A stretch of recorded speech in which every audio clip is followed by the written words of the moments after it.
Last year, Car Warriors took the car world by storm. This year, the show critics are calling awesome, unbelievable, and unlike any other car building show on television.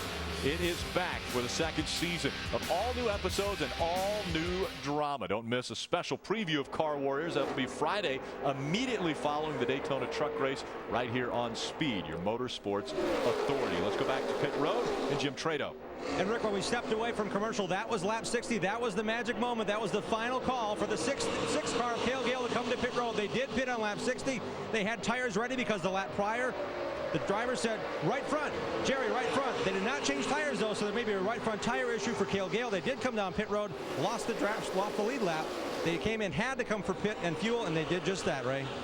And Jim, most of the guys I've talked to that pitted on lap 9 are going to be at least 7 laps short in this race. We're at lap 63 right now. I expect most of these guys will try to come to pit road by lap 70.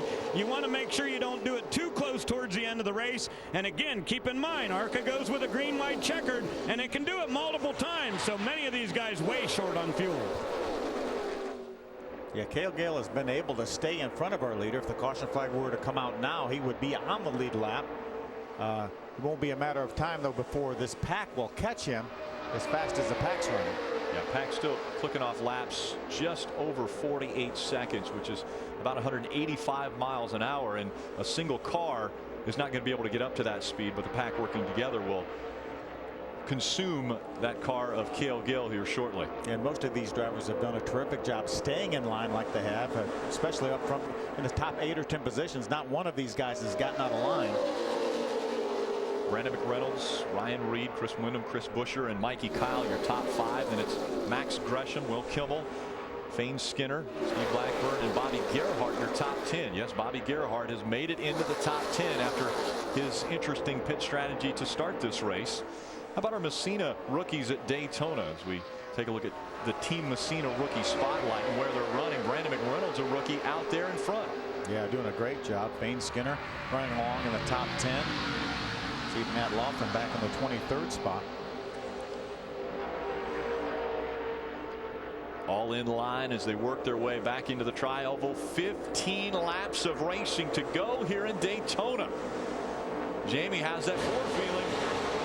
Getting a little shaky down here in the Turner Motorsports pit. They just told Brandon, though, here's the deal, bud. We are in this thing to win it. We're going to go for it. He said we need you to save fuel when you can. Just keep your head down. Be smart about this, but they are not planning to come in for fuel. How about that for strategy? Save fuel if you can. Don't let anybody get by you. Well, I mean, I think that's the only call to make. This is not a team that runs full time. You see Mark Redd up there, who won a championship with Justin Lofton, is calling the shots in that car. So I think it's a great strategy. And if I was in their position, I would do the same thing. If you're running for points, then you have to think about it. But for right now, for Brandon McReynolds and that Turner Motorsports team, I think that's the only call they can make. In it to win it is what Brandon McReynolds is trying to do. Back in the 10th spot, Bobby Gerhart trying to win it an 8th time, Ray. And Rick, you never know from year to year whether Bobby Gerhart's going to run all the races in ARCA. He's done it a number of times and had some great seasons.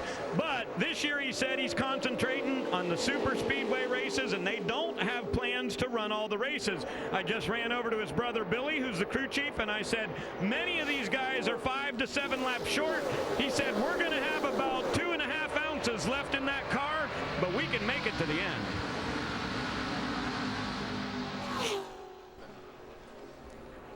So what will play out as far as fuel is concerned at Daytona? We'll take a quick break and be right back for the final 13 laps.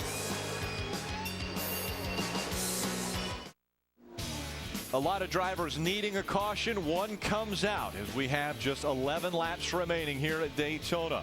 Cars involved: Rick Clifton in the 11 up against the wall, Sloan Henderson in the 29, and James Hilton in the 48, all involved in this. And there you see the 48 of James Hilton. Remember, James Hilton, a 76-year-old driver here. A lot of damage to the back of James's car. Let's see if we can see what happened here. See two cars together. That's James on the inside of the racetrack, moves up the hill right in front of Sloan Henderson. She had absolutely nowhere to go, as well as Rick Clifton in the 11 car. Clifton stays up against the wall. Sloan came down, as well as James, but it looked like James was in front of another car and got turned around right on the bottom of the racetrack. A lot of damage to that 29 car. That's Brian Keselowski's race team. Unfortunate. Makes these crew chiefs think a little bit now. Yeah. Do you come to pit road or do you stay out? How comfortable are you with the amount of fuel you have right now? We know that the 4 Brandon McReynolds, you see Sloan walking around. Fortunately, she's okay. We know that Brandon McReynolds was going to stay out and roll the dice, but now they have the opportunity, as we watch this hard contact once again, they have the opportunity to come down pit road. Will they? Will they make that decision to come onto pit road? We know that Cale Gale doesn't have to, just came onto pit road and was out in front of Brandon McReynolds, so he was not a lap down. That means that he will not have to receive the Aaron's Lucky Dog, which would have put him at the back of the field. This is the time when these crew chiefs are going to earn their money right here. This is the call. If they come down pit road and then some people stay out and they're not able to get back to the front, then they're going to get bit. Pit road is open, and it looks like almost everyone staying on the racetrack. You see, that looks like the 9 of Max Gresham is the first car that's going to come down pit road. Max was running in the 6th spot.